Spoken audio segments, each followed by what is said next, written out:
Good evening, everyone.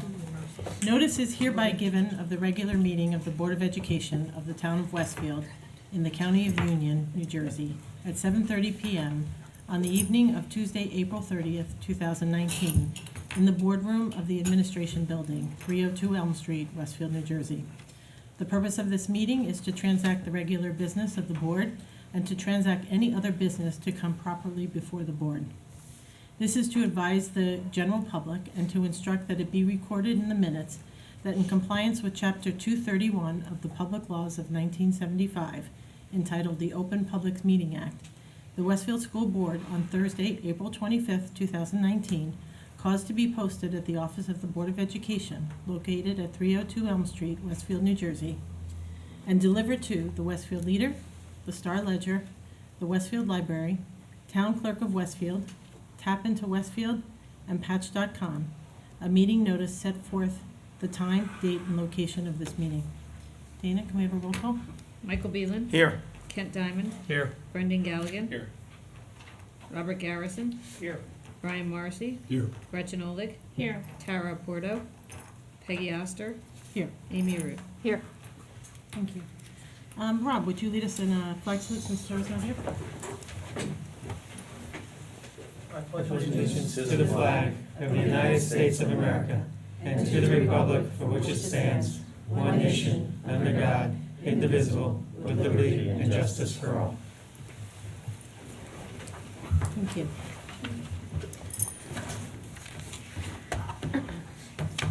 Tonight, with great sadness, I'd like to take a moment to honor Dr. Derek Nelson.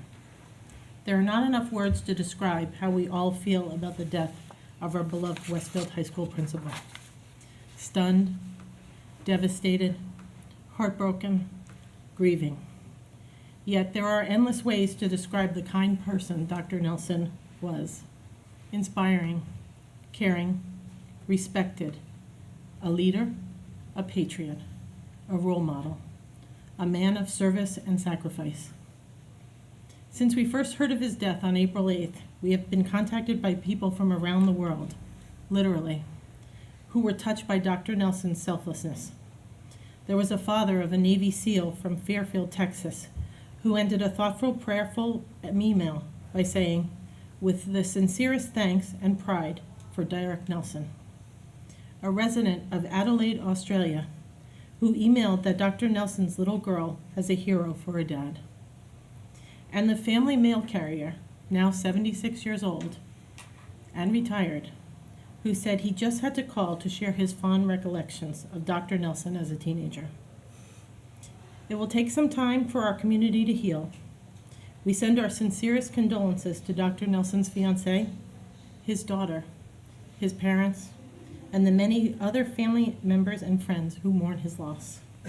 For now, I ask that we take a moment of silence to remember Dr. Derek Nelson.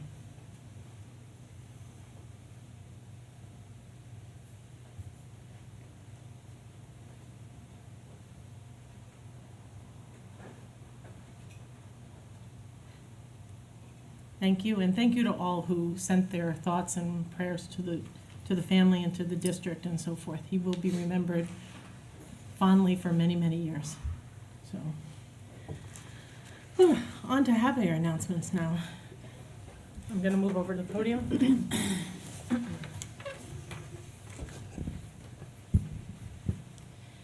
Tonight we recognize two outstanding Westfield High School wrestlers and their coach, who are no strangers to this meeting room and have been invited here in previous years for past wrestling honors. Junior C.J. Composto concluded this season with 35 wins and just 2 losses, captured the Region 4 championship in the 126-pound weight class, and finished 3rd in the individual boys wrestling state championship. He placed 5th in the national tournament. Amazing. Luke Hurley, also in the 11th grade, is the Region 4 champion in the 120-pound weight class. He finished in the top 12 in both the state and national tournaments. Their coach, Glenn Kurz, was named both District Coach of the Year and Union County Coach of the Year this season. We invite all 3 of you up to receive certificates.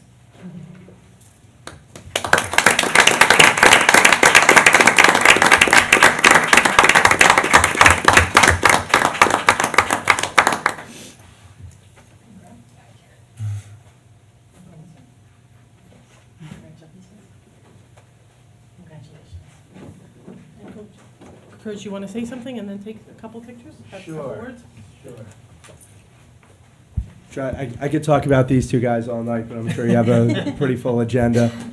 As it's been mentioned, this is not their first time here. It's sad for me that they only have one more year to come here, but we're going to certainly enjoy it. The accomplishments that they've put together over the last 3 years are really amazing between the two of them. They've combined for over 200 wins, I think 4 county championships, 5 district championships, 5 region championships, state medals. They're competing on the national level, and it's so impressive. This weekend they both competed in a freestyle tournament, this freestyle state tournament. CJ won the tournament. Luke finished second in the state of New Jersey. So they just keep going and going. The accomplishments are really impressive, but what to me is more impressive is just the way that they do it. Our program, we have 2 pillars of our philosophy: outwork your competition and live your life the right way on and off the mat. These 2 guys do that, and that's why they're here. That's why they have the success that they do. They outwork their opponents. They outwork everybody. And they live their lives the right way. They're just great kids. They're great role models, and it's just been a pleasure to be around them.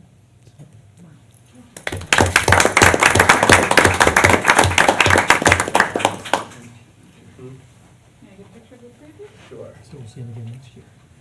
They'll be back. Yeah, they'll be back. One more year.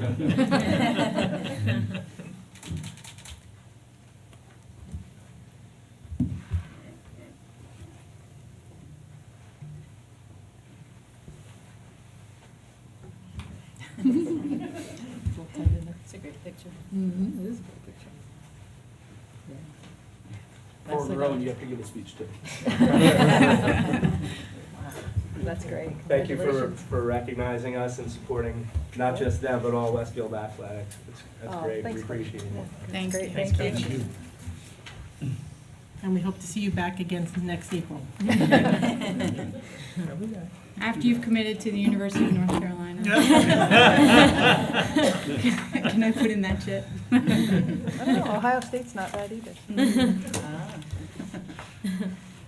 At this time, I'd like to recognize the public for any agenda items. Other Agenda. announcements? Oh, I'm sorry, I skipped other announcements. Sorry, we skipped other good news. Other good news. Right. Not quite as Apologize. good, but yeah. Rob, do you have any announcements? I have 2. Good news from Westfield High School choral directors John Brzezowski and Maureen Francis.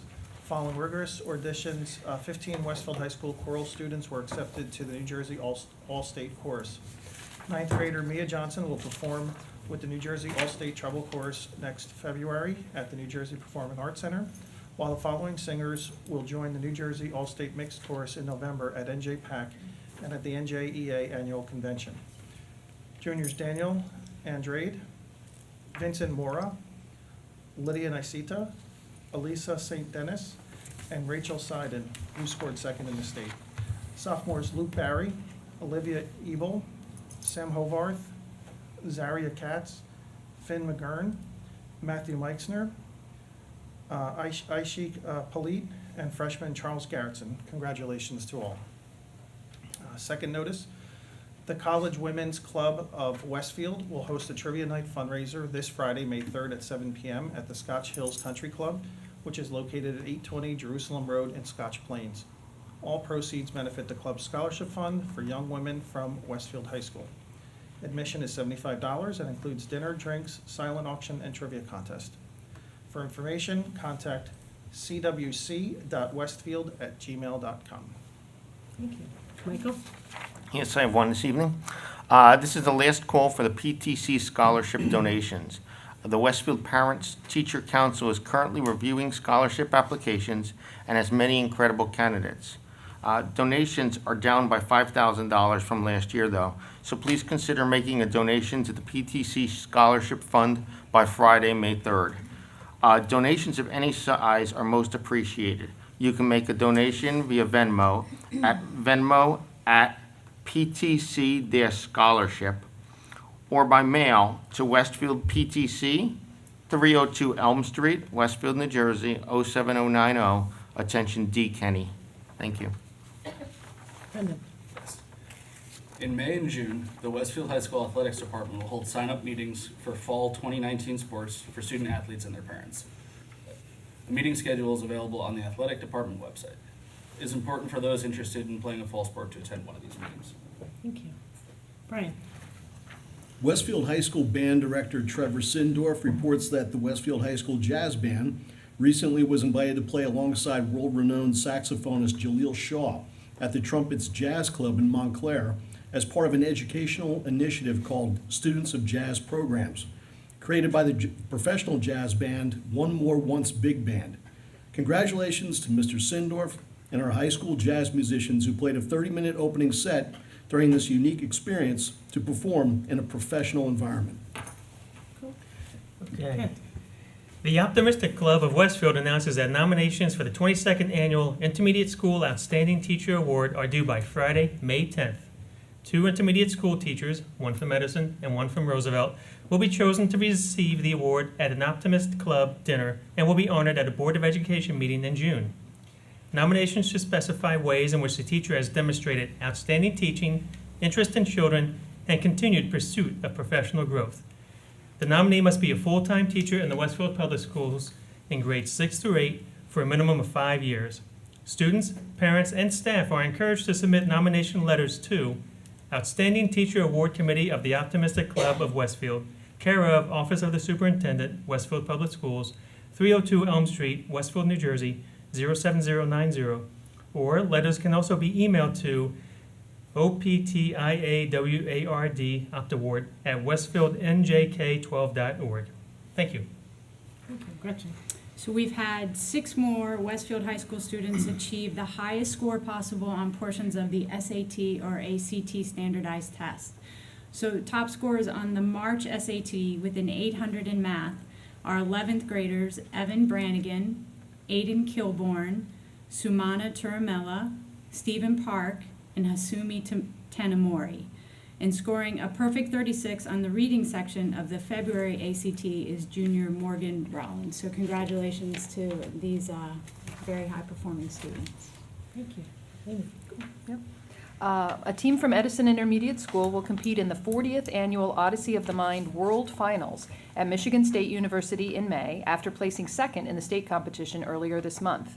Odyssey of the Mind is an international educational program for students from kindergarten through college, with team members solving problems that range from building mechanical devices to presenting their own interpretation of literary classics at regional, state, and world competitions. Additionally, the Edison team, which includes students from Roosevelt Intermediate School, won the prestigious Ranatra Fusca Creativity Award for exceptional creativity in an idea or execution of that idea as part of the competition solution. Congratulations to the following team members and their coaches: Edison 7th graders Benjamin Ackerman, Lucas Gunsberg, Avery Keith, Nathan Reinders, Maxwell Rotter, and Roosevelt 6th graders Ted Kroll and Owen Ing, with coaches Aaron Keith and Ken Rotter. Congratulations also to our elementary teams from McKinley and Wilson and Tamaquas and Jefferson, who each placed 4th in the state competition. Not too shabby. Congratulations. Dr. Dolan, do you have anything? I do not. I just want to let everybody know that our next meeting of the Westfield Board of Education will be held on Tuesday, May 7th at 7 p.m. at Jefferson School, 1200 Boulevard. Please note this change of time and location as we honor this year's Philhauer Award recipient, Jefferson fourth grade teacher, Anna Carissimo. The complete agenda will be available on Friday, May 3rd on the board section of the district website and in the business office at 302 Elm Street. So we're back again next week. So now, I'd like to recognize the public for agenda items only. Does anybody have anything in reference to agenda items? So it has to be something that's on the agenda. If it's not, then you have to wait till the end of the meeting. Okay? Okay. So we're going to move on to the hearing for the 2019-2020 budget, and I'm going to turn it over to Dr. Dolan and Dave. Yes, we certainly have been talking about the budget for several months now, and have given information out, made information available not only at public meetings, but certainly also on our website. And the tentative budget that was approved by the board however many weeks ago, several weeks ago, was approved by the county superintendent. So for the rest of the presentation, I'm going to turn this over to Dana Sullivan, our business administrator. So I'm going to do a presentation very similar to what I've done the last several times, so I don't think this is anything new to anybody here, but feel free to jump in and ask me any questions at any time. So the goals that we had for this year's budget was to maintain our class sizes within policy guidelines, to maintain funding for recently approved courses, maintain funding for the school resource officers, which you'll recall were added back a couple of years ago to the budget. We've also been able to provide funding in next year's budget for a health and wellness coordinator. That's a new position. Recess requirements was something at the beginning of the year we thought we might have to add to meet those requirements, but at this point it looks like we can meet those requirements without additional staff. We also wanted to maintain our fund balance at the 2% level, so that's fund balance. It's not designated for any particular purpose, so that is there for emergency purposes. 2% is the max that we can hold, and we have held that for the last several years, so we are maintaining that again with next year's budget. And the tax levy, the direction was to stay within the 2% cap plus eligible waivers for the tax levy increase. And this budget reflects all of that. So for the revenue side of the budget, you can see that $101 million of our budget comes from local tax levy. That's roughly 94% of our budget. In addition to that, we do receive state aid, and I'll talk a little bit more about the particular state aid, and that's about $5 million. The interest income that we budget is $500,000. We have used every year $750,000 of our fund balance as a revenue in the budget, and we're sustaining that again for next year. And then we have another small part of the revenue which comes from student activity fees, some tuition costs from a few kids that are in district that don't live in district, and other miscellaneous fees that we charge. So that's the revenue. The broken out again in a different way is just the tax levy again is 94% of the budget. State aid is $5.2 million, and you can see the other types of revenue there for a total of $108 million in the operating budget. For the state aid, we did receive an increase in basic state aid of $452,000 for next year. All of that increase was designated for special ed aid. And we also received $7,200 in debt service aid. So while we are happy to have this increase, when you look at the next slide, the next slide shows what the formula actually calculates for us. So with the students that we have in the district and with the various different types of programs that we have, we should be receiving about $7.3 million in state aid, and we're receiving $4.2 million.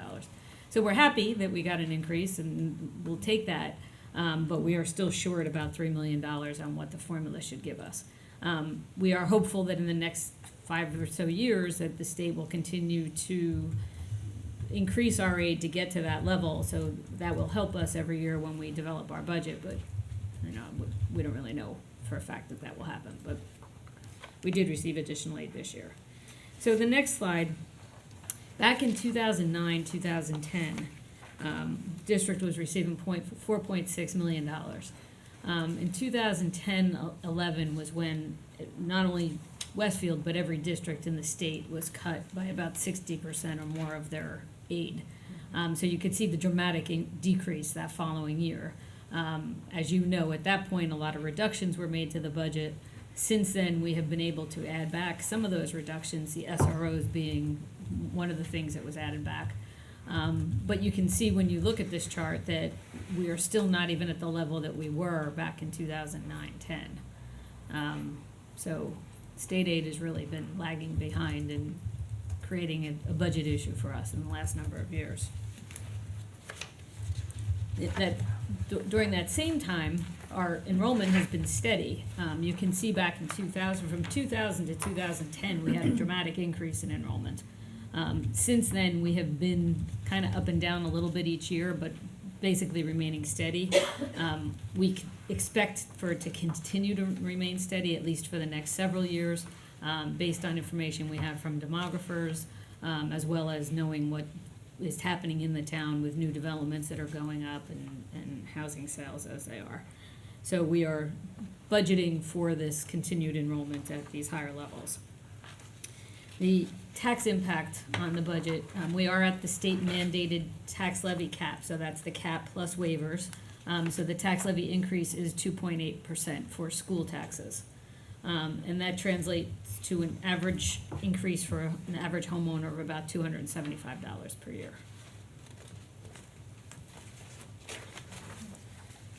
The expenditure side of the budget. So 82% of our budget is salary and benefits. Another 6% is for out-of-district tuition, so that is for special needs students that go to various schools out of district because we cannot meet their needs for various reasons. We have another 4% that goes for transportation and insurance costs, 4% for supplies, materials, and equipment, 3% for outside providers. That's also mainly for services to students, behaviorists, OT, PT, and then some legal expenses. And then a very small percent of our budget, 1%, goes to cleaning, repair, and maintenance, which is why back in March we had a presentation where we talked about the capital reserve and the maintenance reserve and what the plans were for those funds.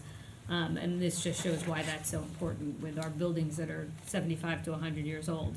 Only 1% of our budget is going towards maintaining those buildings, so we make use of those reserves. As I said, 82% is staffing and benefits. The next slide shows how the staff break out. So if you look at the two big pieces of the pie, about 77% of our budget is for teachers and paraprofessionals that work directly with students. And another 13% is for other staff that work mostly with students or in school buildings. So the nurses, the guidance counselors, librarians, principals, and supervisors. So a very small percentage of our budget, about 10%, is for all the other staff that are supporting the schools. So the increase from the 18-19 to the 19-20 budget was about $3.3 million. The bulk of that was for salaries and benefits. Referring back to the last slide, 82% of our budget is for salary and benefits. $1.4 million of that increase is for salary increases for existing staff, and $1.6 million is for increases in our health insurance costs. And again, because we're self-insured, this would be an estimated increase, and as we go through the year, we pay based on what we are actually costs that we're incurring, so that number could change. But these are based on estimates we have from actuaries who look at our current experience. In addition to that, we added the health and wellness coordinator, and then we added 2.1 teachers at the elementary level, mainly for enrollment increases at that level. And all of the other areas of the budget we've basically kept flat. So that's total increase in the budget. We continue to, in order to be able to bring in a budget every year that's at the tax levy cap, we do need to look at cost containment measures, and we continue to do that and will continue to do that. As I've mentioned before, self-insuring our medical and prescription plans has allowed us to contain our costs over the last number of years. We also participate in cooperative transportation and purchasing. So those are agreements we have with other school districts where we share services as far as purchasing in bulk or transporting students to the same schools. So instead of everybody having a different contract to transport students, we share those contracts and we save some money in doing that. We've also been able to save about $100,000 a year on electric costs due to our solar panels that have been installed in 5 of our schools. We do a lot of work in conjunction with the town and share services with the town that enables both of us to save some money. We have brought back some in-district special ed programs over the last number of years, and that has enabled us to bring kids back into the district and save some money on out-of-district costs. And then we have really been able to reduce our workers' compensation, which is, again, going back to the 82% in salary and benefits, workers' comp, other than health insurance, is our largest piece of our insurance cost. So we have been really paying attention to that over the last number of years to try and reduce the claims that are submitted, or at least to reduce the number of days that a person is out. To reduce injuries is what we're doing, but then managing them when they do occur. And we have been able to reduce our costs in workers' comp. So our cost per pupil, we've shown this slide before, we continue to be very low on our cost per pupil, which is a very good thing. It also does hurt us because with the tax levy cap there, and you can only increase so much, when you start at a low level, it gives you less room to make changes. So you can see we are almost $2,000 a pupil less than the state average, which is significant when you multiply that by 6,200 students. Is this for the 2020 budget, next year's No, budget? this is for 16-17.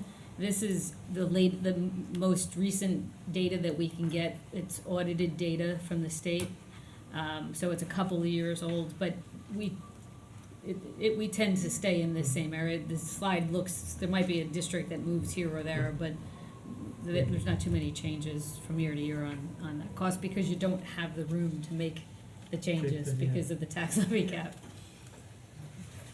And with our low spending cost per pupil, we still manage to have amazing student accomplishments.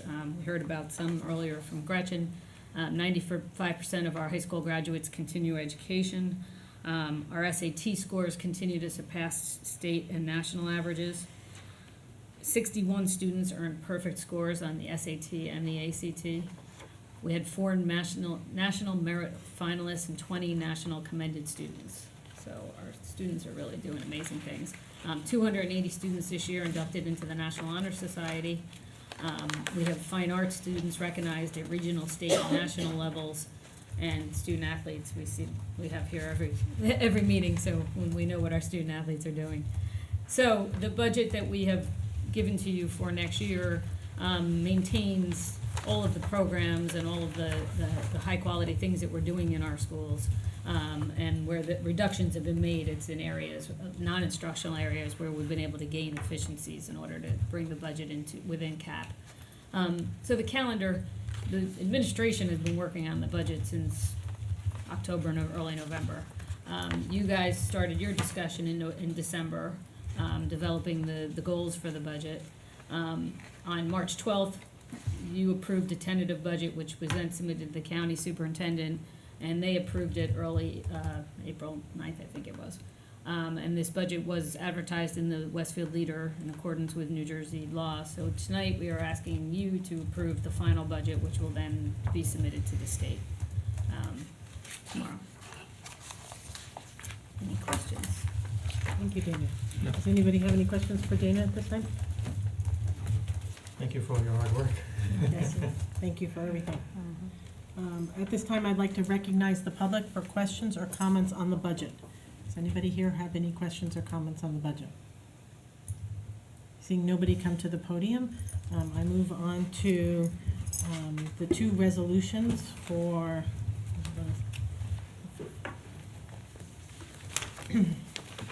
the 2 resolutions for the adoption of the 2019-20 school year budget and tax levy. Number 1, approving the first resolution, and 2, approving the revised travel and related expense reimbursements for 2019-20. Do I have a second? Second. Brendan? Any questions, comments? Dana, roll call? Mike Beelan? Yes. Kent Diamond? Yes. Brendan Galligan? Yes. Robert Garrison? Yes. Brian Marcy? Yes. Gretchen Olig? Yes. Peggy Oster? Yes. Amy Root? Yes. Okay. As we said, thank you to Dana and Dr. Dolan and all of the administration staff that put this budget together and keeping us a fiscally responsible district. Thank you. I'd like to approve the minutes of the board meeting held on March 26, 2019. Do I have a Second. Kent? All in favor? Aye. Any abstentions or? Okay. Good to go. move on to personnel. Amy? Okay. I like to ask the board to consider items 1 through 30. May I have a second? Second. Thank you, Kent. Dr. Dolan, I believe you have an item? I did have a Okay. few items, actually. A few, okay. Personnel item number 1, I am announcing with regret the retirements of 4 longtime staff members who have given a total of 142 years to Westfield's schools. So for each, let me speak to each one of them because they have committed a large part of their life to our students. After 26 years, Mary Daly, a 5th grade teacher, is retiring. Mary has an innate ability to connect with her students in McKinley School, and they return to let her know about their lives. Often they return into adulthood. She's a strong advocate for those in her class and has given them strong tools to be successful in literacy, math, and study skills. Mary has served as a mentor to countless colleagues. And while it is bittersweet for Mary to be leaving McKinley Community, she's looking forward to spending more time with her cherished grandchildren. Now we have Lynne Alexandrovich. I said her name wrong. And she began her career as an art teacher in the district in 1986 at the elementary level in Jefferson and Washington schools. She also taught at Edison and has been at the high school for the last 13 years. Lynne has a particular passion for ceramics, and generations of students have become interested and skilled in this area of fine arts under her tutelage. Lynne shows warmth, caring, and respect for her students and creates an atmosphere that helps them develop socially and emotionally. Lynne is planning to continue her own work as an accomplished artist in her retirement. We have Don McDonald. He is completing 38 years of service in Westfield, with all of it spent as a physical education teacher at Wilson School. His physical education instruction is coupled with his expectations that students be good sports, show kindness, and regard for their classmates. His energy, passion, and flexibility guide students to see the lifelong value of fitness and physical activity. Don is equally well known as a longtime wrestling coach, where he has modeled the same traits and beliefs for his student athletes.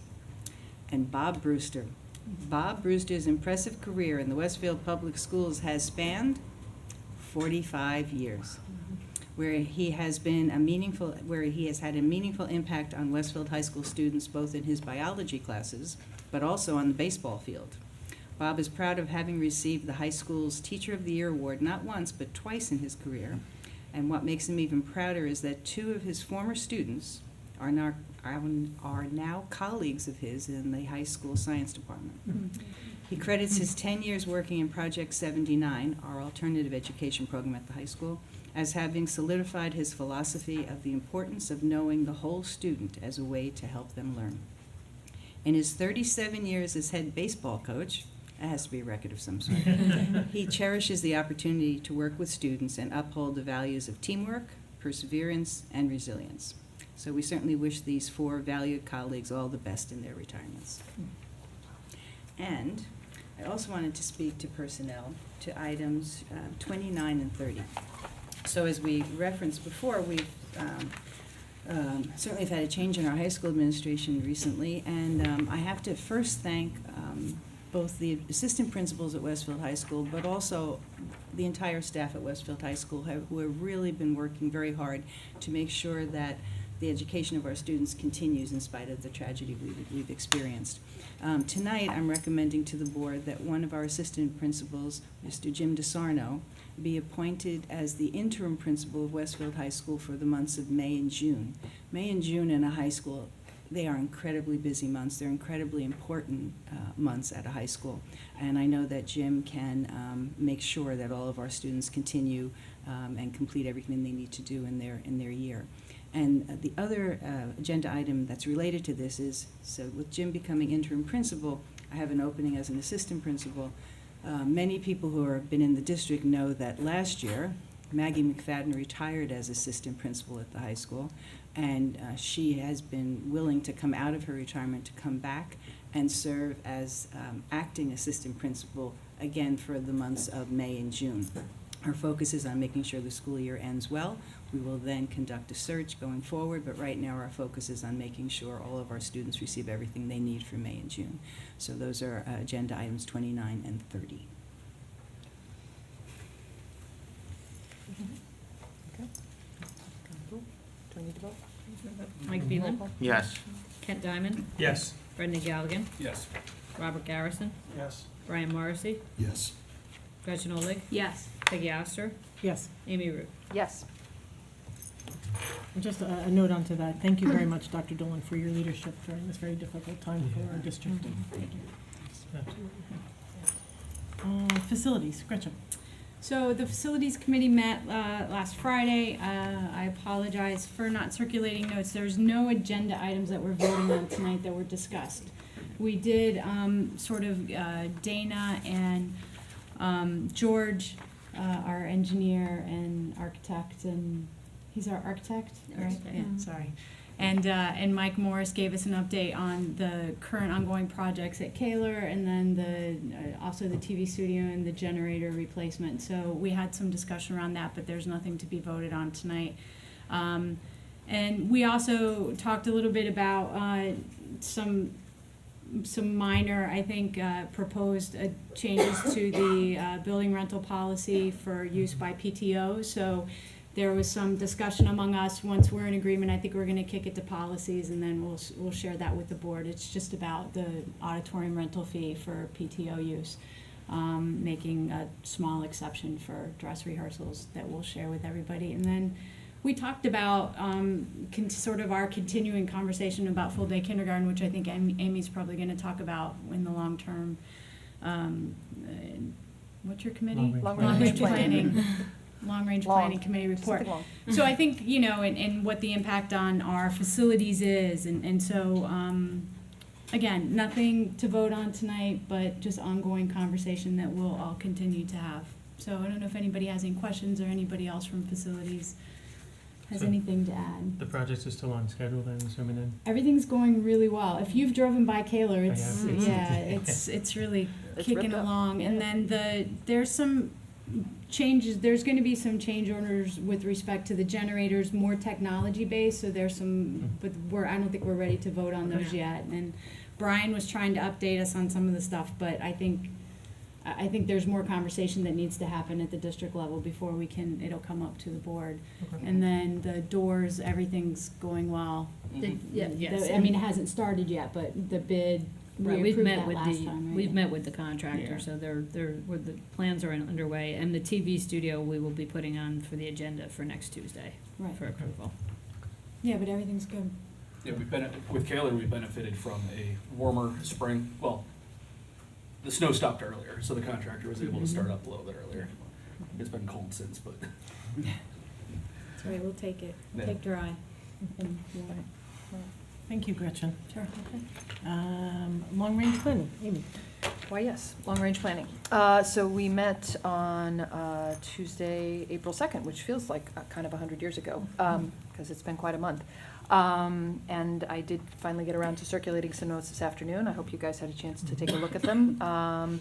We started the meeting by reviewing enrollment figures projected for next year, which, as Dr. Dolan said earlier, or I guess Dana was talking about enrollment numbers that were higher than we were 20, 25 years ago, but kind of in line with where we've been recently. So we don't expect any major hiccups. We did talk about, Dana and Dr. Dolan met with Jim Gilday from the town about building projects that are underway in town. That's always an area of some, potential concern, but it seems as if most of the projects that are underway or slated to begin in the near term within our boundaries are smaller projects, certainly compared to some of the ones that are happening in some of the surrounding towns. So the numbers don't appear that they will be moving the needle too much on enrollment figures going forward, but obviously we'll continue to monitor that, so we want to stay abreast of the situation there. Some of the newer projects may have more multiple units, which would be more likely to result in kids, so which might enter the school district. So we'll definitely keep an eye on that. And then we did get back to talking about full-day kindergarten, because it is something that that we can't table. We know it's important to our constituents, and so we talked about sorry, I don't want to spend too much time on this, but it's an important issue, and I know people are concerned and curious. Part of the situation that makes Westfield a little bit unique, not only in that the fact that we don't have it, so we're one of, 6%, I think, of public schools in the state that don't have full-day kindergarten currently. Is that inaccurate? It could be, I thought, it's close enough, yes. It's been 10, I think, I've heard 6 kicked around, so I don't know, but it It's may close. depend. It's close. It's not many, we know that. Part of the issue, part of the reason for that is because some of the districts that have been able to implement it have additional space because they've had declining enrollment, so they've had classroom space available to create additional kindergarten classes. Not create additional kindergarten classes, but instead of using the same classroom twice, once for morning kindergarten and once for afternoon kindergarten, then you would need 2 classes to do a full day of the same number of children. And then other districts have had a lot of growth in areas that haven't been that developed, and so they've been able to build new facilities because they have space. Anybody who's driven around Westfield knows that's not our situation. So we are, we're a little bit pressed for space. We're pressed for the ability to fund building and/or increasing our budget to pay for new classrooms, new teachers because we estimate that we would need an additional 14 to 17 classrooms and teachers. So there's some big numbers that go with that. And so I know people who are putting their children, who choose to pay for full-day kindergarten at any of the private schools in our area feel that that's a lot of expense. It would be a lot of expense, not as expensive, but an ongoing expense for taxpayers. So it is, and then the other challenge is the fact that we would need to first go out for a referendum to ask our constituents to pay for the building of new space. And I'm sure there would be lots of discussion about where that should go and what that should look like. And then later, after the space was almost finished, then we would ask for another vote to increase the budget. And that aspect of the logistical component is what is got us at a bit of a sticking point. So it doesn't mean we're not going to do it. It just means that there's, already I've kind of twisted myself in circles a little bit trying to explain it here in this meeting. So it's a little bit challenging. It's a little hard to wrap your head around. But if it continues to be something that our townspeople want, it's definitely something that we will continue to look into. Well, I think it continues to be a conversation that's being had, Yes, right? And yes. so I think the conversation that we need to have is a 9, not tonight, because I know that we're gonna table it because we just don't have all the information to have it right now. But Right. it is allowing the town to decide. And so we made a decision 2 years ago to not do it, not to put it out to referendum simply because of all the changes that were going on in the tax laws and the revaluation Right. and all of that. Right. And it continues to be a conversation, so I think the first decision is, are we prepared to just can we present it in a way to the voters and let them decide? And then it's a decision that's been made by the community, because I don't know that I just want to phrase that accurately. I mean, Excellent. we've heard Yep. both sides, and Yes. so. Yep. Yeah. Mm-hmm. Yeah. Anybody else have any other comments on that issue there? Agreed. I mean, I think the board sees the need and the benefit for full-day kindergarten. It's just a question of how do we implement it here in our district with the lack of space in our current schools. And, as Gretchen said, we have to make the decision if we're going to go out for a referendum to pay for the additions, and then also for the increase in our operating budget to staff all the kindergartens and so forth. So we are, continuing to discuss that. And there is a not unsubstantial cost to the district to prepare everything we need to go to the voters. With architects, preliminary drawings, financial reports, and all that kind of stuff. It's not free just to It's true. To put it out. out there. That's true too. That's true also. Yeah. So we'll continue to talk about it, although we do not at this point have another date for long-range planning to meet. We did talk too about the fact that because we have this logistical issue about the referendum to build and a referendum to increase the operating budget, to look around at the other districts that don't yet have full-day kindergarten and see if maybe could we talk to anybody at the state about trying to change the procedure a little bit so that we could link them together a little bit better? Because honestly, you run the risk of getting the okay to build the space, and then in 18 months, going out to increase the operating budget and having something have changed and having the town not support that aspect of it. And then we've got space, but no money to pay for the teachers. And that would put us in a bad spot, and wouldn't be probably a good and prudent use of our funds. So that's part of the challenge. So we'll continue to keep at it. So. Thank you, Amy, and, just so for the district to know, we are continuing to look at it and revisit it and plan to talk about it in a workshop for all board members to bring their ideas to the table and so forth. So, thank you.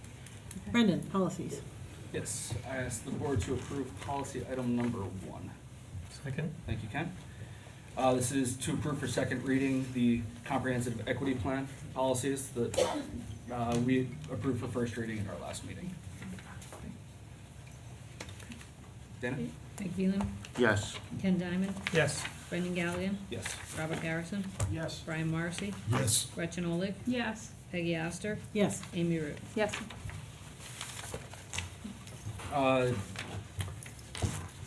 Last Tuesday, Kent and I, along with several members of the community, had our annual Code of Conduct review meeting. It was a fantastic 90-minute discussion with students, teachers, administrators, the pastor at the Methodist Church, and I hope I'm was not forgetting there. anybody. I was there. I was also, You're included administrators. Dr. Weissman was there as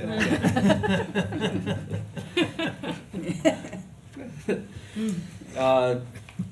We reviewed our code of conduct, the rules that we expect our students to follow in the building, and talked really more about the weight of penalties for violating those rules.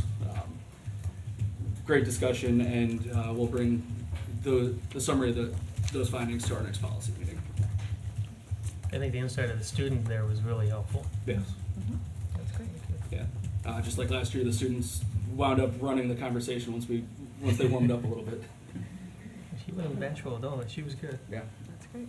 You give them a microphone, and they're gonna tell us exactly how they feel. So are there revisions coming or no? So the code of conduct has in the regulation, there's 2 tables, one for the elementary school and one for the high school, or the high school and middle school.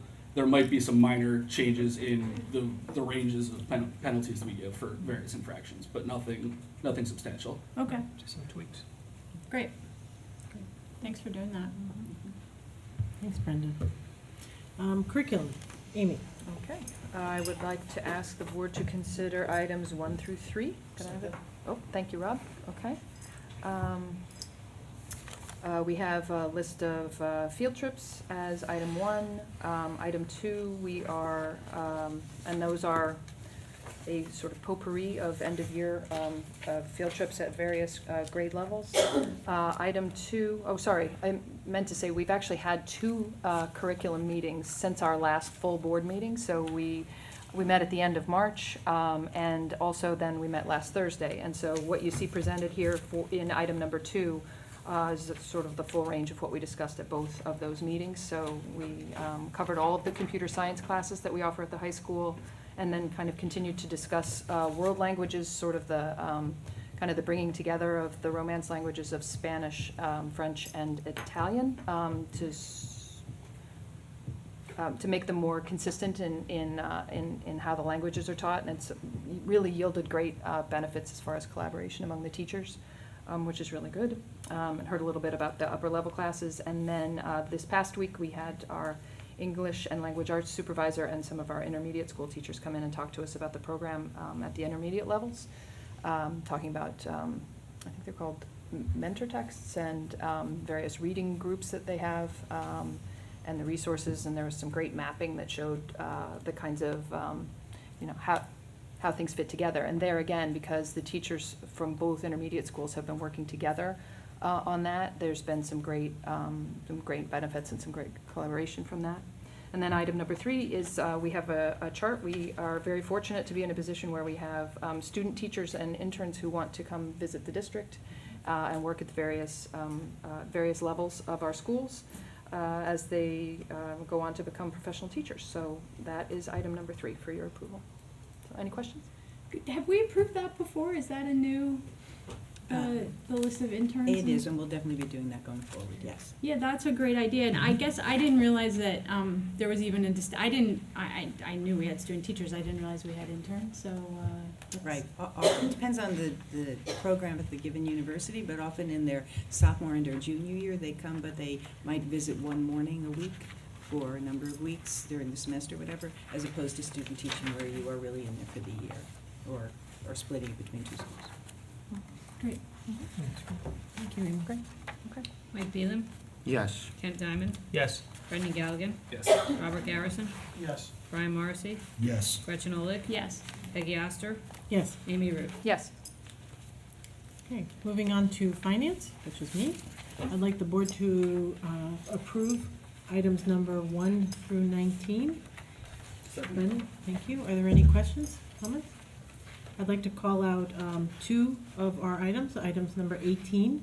I'd like to accept a gift of $20,494 from the Roosevelt Intermediate School PTSO to fund cabinet installation.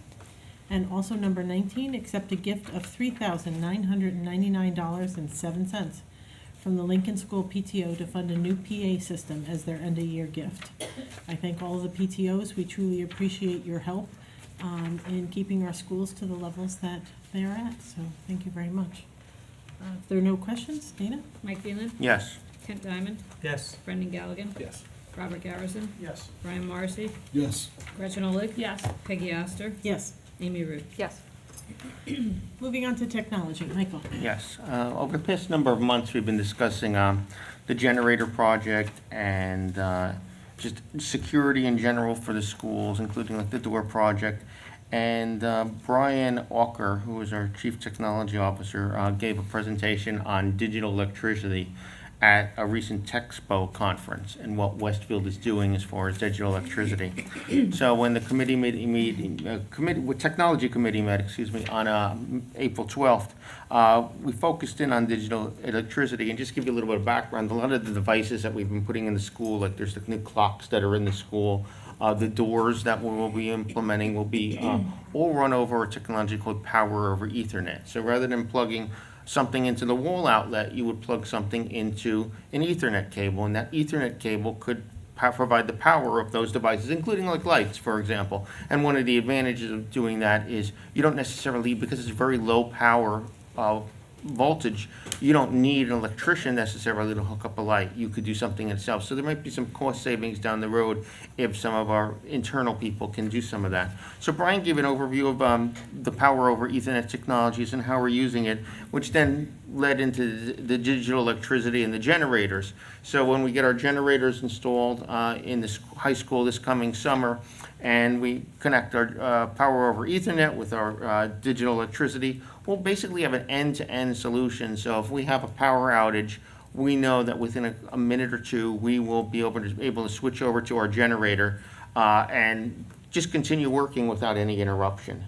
So that's happening. We had a brief discussion on uninterruptible power supplies, which ultimately deferred to the facilities committee as Gretchen had mentioned a couple minutes ago. We just have the engineering team just answering a couple of questions on the uninterruptible power supplies. Finally, we looked at just as far as the board and the social media policy within the board and how the Board of Westfield should represent ourselves when online. And we reviewed both our internal Westfield policy, which was developed in 2013, which, based on the change in social media, is ancient at this point. And also the Strauss-Esme policy, which was a little more current, and we're looking to, the technology committee is reviewing both of those documents and looking to merge them together to determine what is the best approach for our social media policy. So when the board is online, what's the proper way we should make sure we're interacting with the public and making sure we are just acting appropriately. Our next meeting is scheduled for May 17th currently, but we may reschedule, depending on schedules. And that's all. Thank you. Mike. I'd like the board to consider the notes for the record. Any questions? No. Okay. Do we have any unfinished business? No? Any new business? I started preparing a resolution to nominate Derek Nelson for an award through the Department of Defense. And I was going to introduce it tonight, but our next meeting is next week, so I'll circulate it so everybody gets a chance to read it ahead of time. And we'll be acting on that next week. Great. Look Thanks, forward to hearing Brenda. about that. Thank you, Brenda. And the work that you've done and found it and Yeah. reading the preliminary work, I was like, how does he even find this stuff? So I do appreciate that. Yeah. Friends and high places. There you go. Perfect. Do we have any liaison reports? No? Okay. Oh, wait, the library book sale's going on at Westfield Memorial Library. It's Yes, this it is. week. Drop off is So, the 24th to the The 27th. drop-off's over. That was Was- last week, and the No. sale's going to Oh, that's happen right. this week. Mhm. So if you're looking to help support the local library, go search for a new novel for the summer. Oh, I have Good. one, actually. I was able to attend a Westfield Town Green Team meeting last month, and there's been a lot going on with Earth Day and park cleanup this past weekend, and movie showing, at least one, maybe more. So it's a great dynamic group of people that are involved, and there's an interesting event coming up this weekend, and I am blanking on exactly what it's called, but it will be in the parking lot at the train station on the south side. People, you can bring items that you are finished using that are in usable condition for other people, anything that one person can carry, so don't bring a couch. But if you have a lamp that you no longer like or want, instead of throwing it in the trash, if you bring it over to the train station parking lot, they'll have tables and things arranged, and if you see something else that you like better, you'll be able to pick up something that you can use. So it's an interesting kind of a free cycle centralized location this coming weekend, so I encourage you all to Can you take only it. bring one thing? Two hands. Bring a friend. No, I think you could bring a number of things, but you have to be able to carry it. All right, fair Okay. enough. And can I bring the books that I missed at the bookshop? Give it a try. I'm sure there's information on the town's website. Yeah, Give you a little more To add guidance. that, it's called the Free Market, and Thank it's you. accessible at westfieldnj.gov/Earth Month. Earth Month, good. Earth Month. Okay, terrific. Thank you. At this time, I'd like to recognize the public for questions or comments. So you have to come forth Come to on the up. podium, state your name and address, and it's all yours.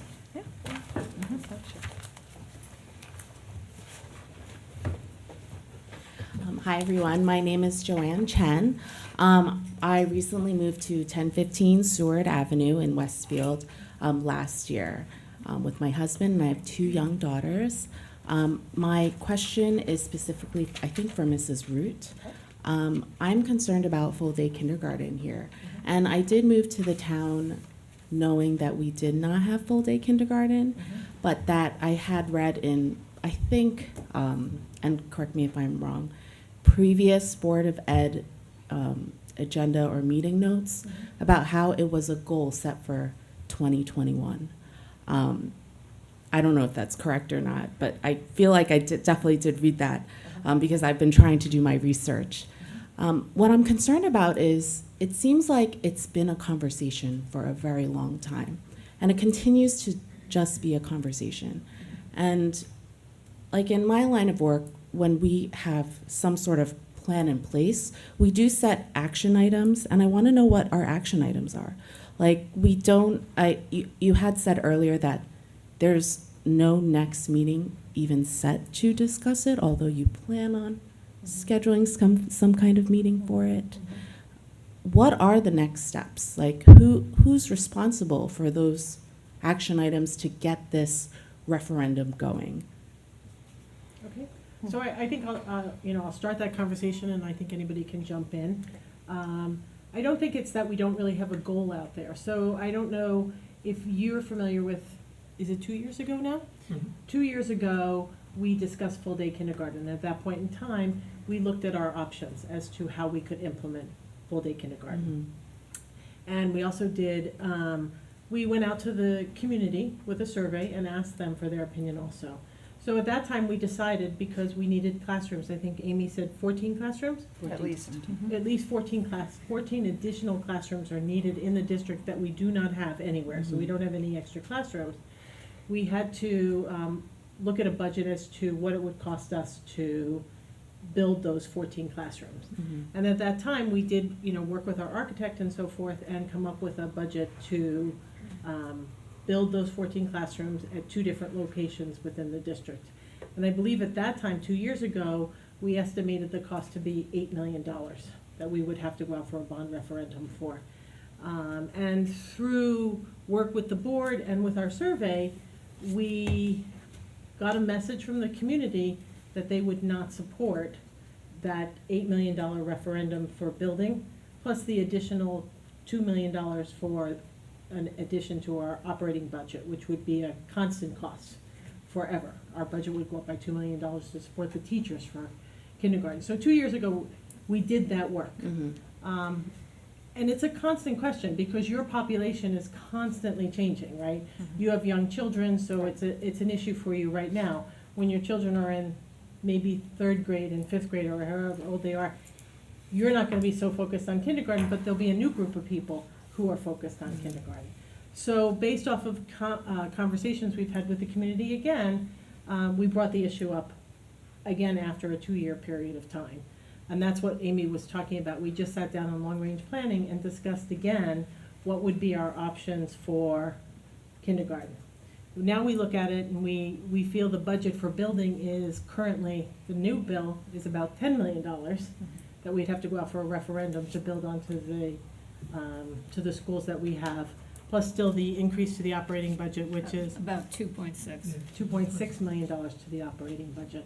And what we as a board are going to sit down at a workshop and talk about all of our opinions on it, because I no longer have children in kindergarten, but other people with young children and so forth, is do we think that we should spend the money, because we have to come up with plans with the architect and all the things that we need to go out for a referendum, for the public to truthfully tell us, would they support this $10 million plus the $2.5 million for operating? Would they support that in the community? And that's where we are with our plan, is to continue to move forward with that. And because we just approved our budget for 1920, we couldn't go out for referendum till November of 20. Well, we could go out in December, but we don't have the time to do December. So we would be looking at probably March 2020. March of Would be the 2020, first. we would go out for a referendum That to would- ask. That would be the earliest possible The date. earliest possible that we could, Right. put all the documents together and so forth and go out to the community to say, would you support paying for the $10 million for the building?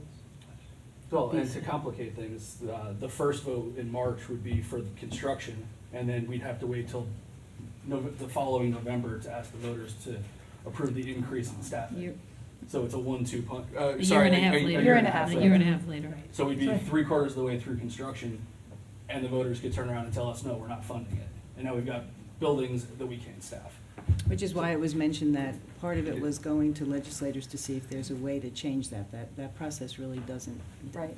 help 'Cause any district. If in we this could ask the situation. question at the same time, then we'd really truly get the answer that we need from the people in town. Because right now, it's an interesting thing, the way things are financed, that although building is a bigger total amount, because it's spread out over time, the hit to the average taxpayer is much less.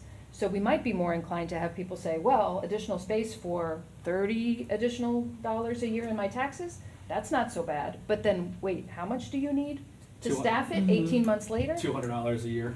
More than, It's yeah. 275, right? Yeah, I think it was more like 275. So, I Yeah, think, I mean, but- to your point about, in your workplace, we have this, which I appreciate, right? There, you make a plan and people are held accountable, but we are beholden to the state. And I mean, I think that everybody sort of presented you with this concept that the marketing that's gonna have to go into presenting this to the public to help the public understand that even though we're asking you one question now and one question in 18 months, that these are really 2 questions tied together. Oh, and by the way, that you're voting I mean, unless you continue to have babies, likely you're voting and your kids are already going to be too old by the time construction is done and we funded for the full day. And so it just is, it's a really unique set of circumstances. And I think that, while I appreciate what you're saying, it should be as easy as like come up with a plan, put the vote out.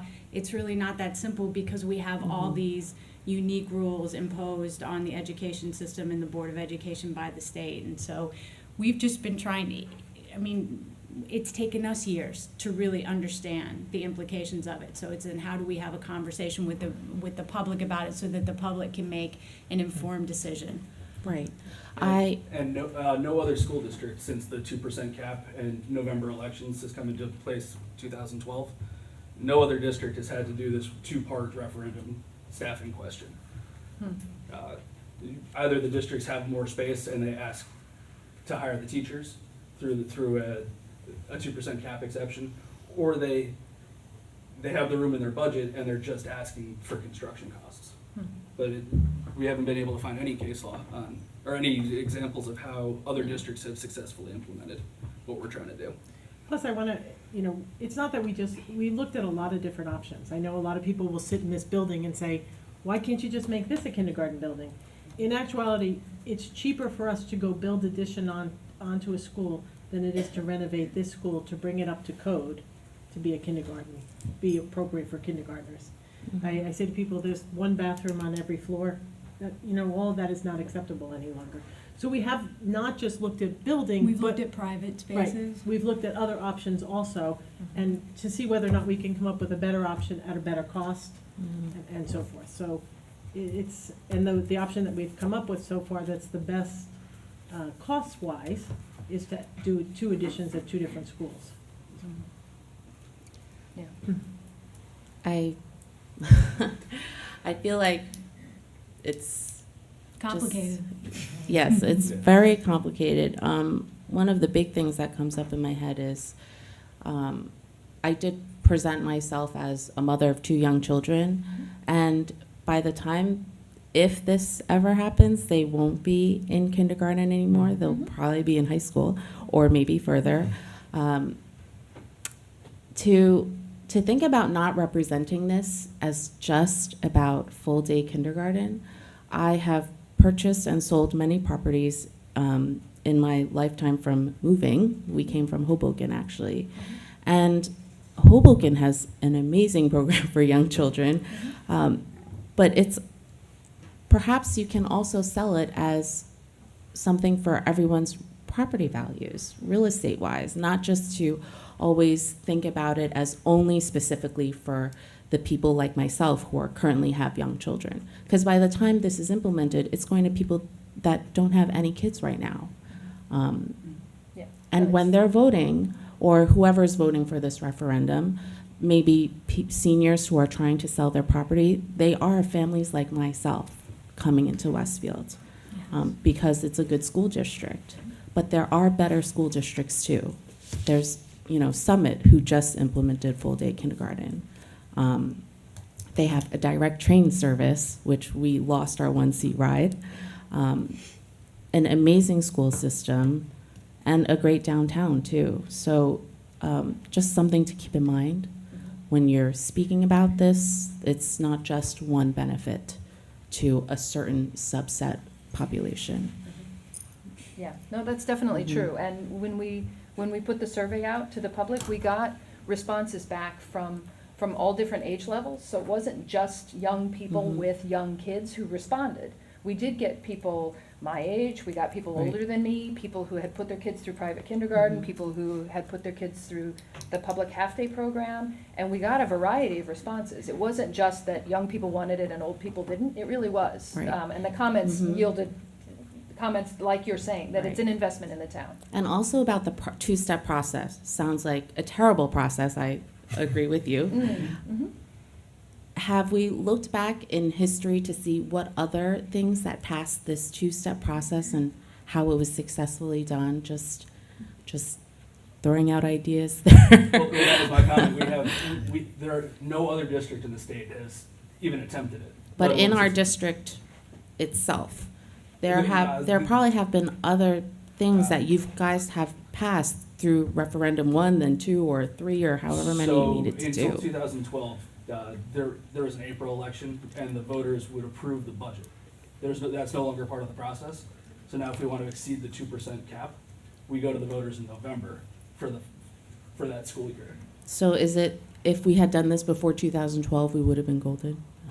Well, if No, the- we would have been voting on No, it we then still too. would have Yeah. had a 2-step. So Mhm. have we not done anything that went over this 2% cap? It wasn't an That- explicit two-part process. One was approved Well, construction. we and have then- not, Yeah. we have not exceeded the 2% cap. Since For that's any- been in place for the 2% for the operating budget, we have not asked the voters to exceed the 2% cap. We Right. have gone out for referendums for roof projects and for the auditoriums and things like that. But that there was not a corresponding increase in the operating budget that had to occur Right. with those programs. That was renovating facilities or redoing roofs or whatnot. We didn't have a corresponding increase in the operating budget, which we do have for kindergarten. And they don't coincide timeline-wise. Right, Okay. right, yeah. So I encourage you to think outside the box. And if you, So- yeah. Mhm. If there are citizens that are thinking outside the box and want to help support whichever committee is trying to work on this, how would we do that? I think you would reach out to the board by email, don't you think? Mhm. Yeah, let us know who you are, Okay. and if you have a group of you, that's great too. And we Yes. will try to include you in our planning, in Okay. our discussions. Thank you all very much. Thank you so much. Thank you. Thank you for coming. Okay. Just state your name and address. Yeah, thanks.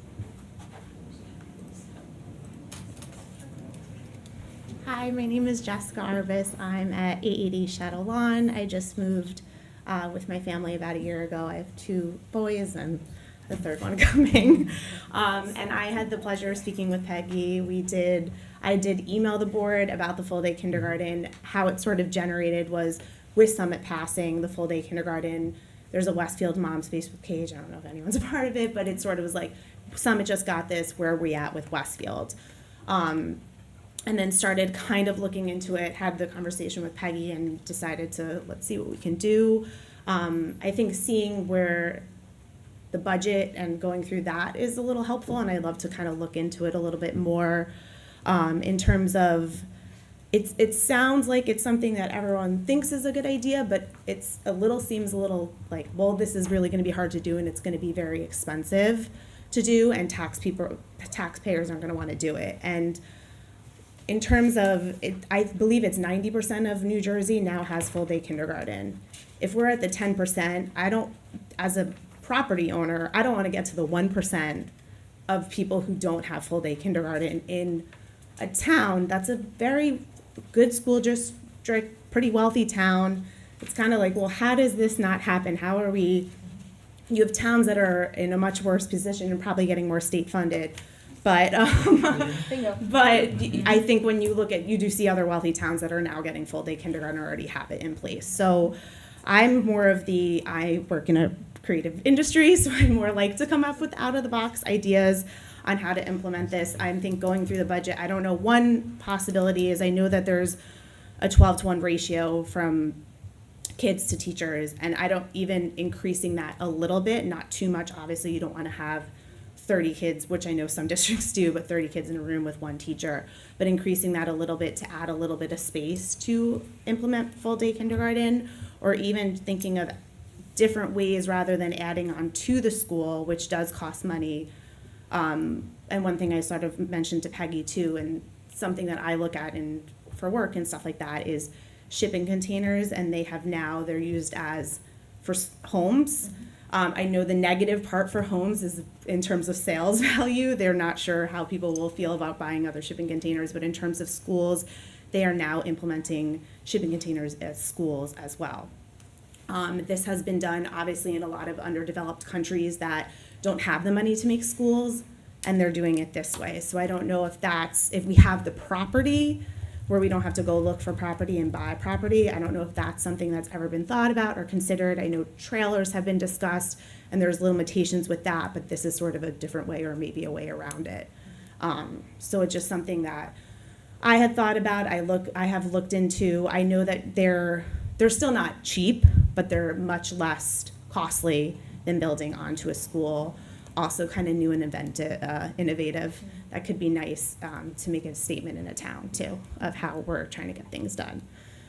So that's one idea I came up with in terms of also if there's changes in adding a little bit more students into a classroom per teacher. I don't know how doable that is. I know 12-to-1 is pretty low. So it seems like there's a little room to grow there. Right, I'd just like to explain So- that number a bit. Yeah. So it doesn't mean if you were to walk into a classroom, whether it's elementary, intermediate, or high school, you're not, unless it's a specific classroom for students in a special education program, you're not going to see 12 students with a teacher. It includes all the teachers. So for example, it would include the music teacher, the librarian, the art teacher, the physical education teacher. I'm not going to remember all of them, right? It also does include all of our special education classes, which for some classes that work with students who are on the autism spectrum, that could be 3 or 4 students with a teacher. So our average class size, you can ask any parent. In the elementary school, it's usually in the mid-20s, not mid-20s. The average one is 23 or so, right? In the middle schools, it's higher, and in the high school, it's higher than that. So I understand why that number is misleading, I would say, but that's because they include, when the state does that number, they include every single teacher, anybody with a certificate. Okay.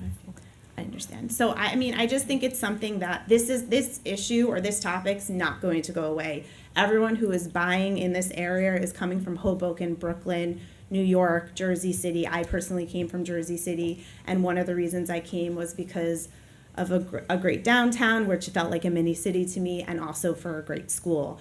I was like, okay, well, they don't have full day kindergarten, but it seems like it's gonna come and so for it to kind of just not be coming, and I just think that people are gonna continue buying who are in our age bracket and who have these young kids. And now they're going to be looking at other towns that are starting to do this. So I think, and as a property owner, I understand the idea of increasing taxes. I'm like, I pay a lot of taxes. Where are all my tax dollars going? So it's jarring that way. But I think if we have a committee where we can have people who are parents of young kids and older kids and come up with a marketing plan and different ideas, I mean, I just think this is something that has to happen and has to happen sooner than later because it's an important issue, and it's happening all over the state. So I think that Westfield should 100% really look into this and start planning for it to happen. Thank you. Thank you.